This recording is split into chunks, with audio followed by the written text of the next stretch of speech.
Hey guys, welcome to another experiment in the Penetrol test pour series.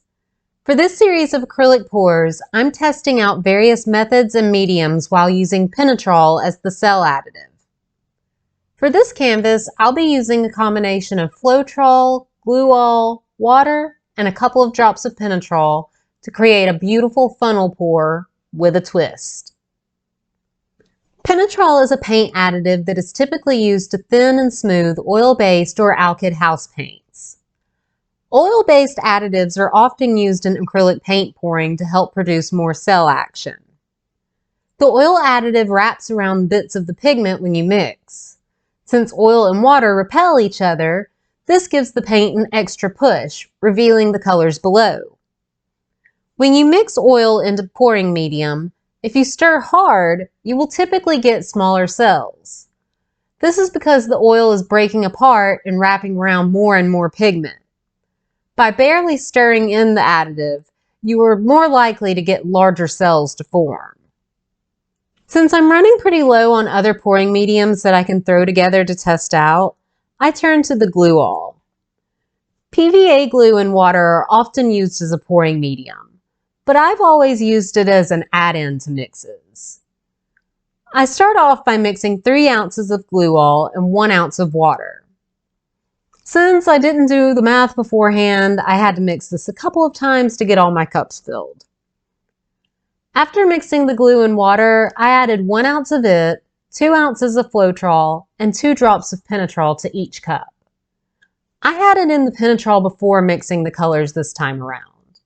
This means by the time I've finished mixing the acrylics into the medium, the oil is very well dispersed throughout.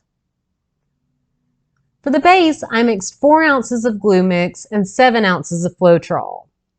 I didn't have quite 4 ounces of the glue and water mix, so I topped it off to 4 with straight glue. There's no Penetrol added to the base. Once again, I'm going to leave my color list here to the side and in the description below in case you miss it. I bought a new funnel set a couple of weeks ago to test out.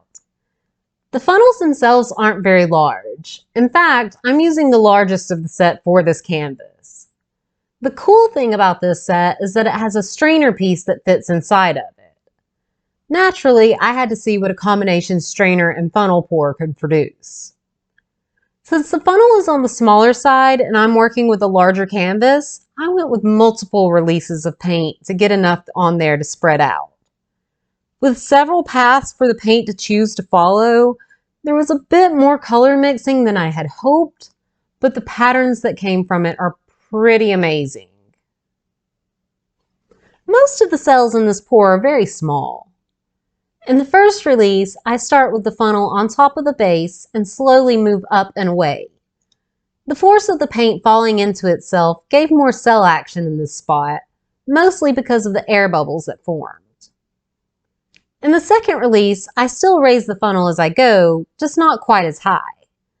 This ended up giving me a very cool ripple wave-like pattern that I'm pretty obsessed with. For the third, I only had about half the amount of paint as the others left. I went in an up and down motion, dipping the point of the funnel into the paint each time. This motion seemed to create more well-defined rings of color. Even though I had a bit more color mixing than I expected, I think they worked wonderfully together. Overall, this pour reminds me of images that I've seen of the painted desert and Rainbow Mountain. The shape, the flow, the colors all seem very organic. I know I say this about most of the pieces that I share with you, but I'm totally in love with it. This pour didn't really give us a lot of what we were going for, cells, but I think the effects were still worth sharing with you all.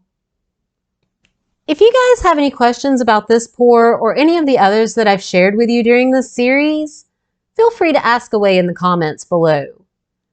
I try to make sure that I give all the relevant information you would need to try these pours for yourself. If I miss something that you feel is an important factor to help you in your own pour, I'm always willing to help fill in the gaps. Don't forget to join me for the next pouring experiment. I'll be using the glue and Floetrol mix again, but this time I'm testing out an extra ingredient added in. I've been wanting to test this in a pouring medium for a while now, but I wasn't 100% sure exactly what it would do. Turns out, not really what I was expecting. The next two pours have some pretty serious cell action going on. Alright guys, that's going to be it from me. I hope you enjoy the rest of this video. See you all next time. Bye!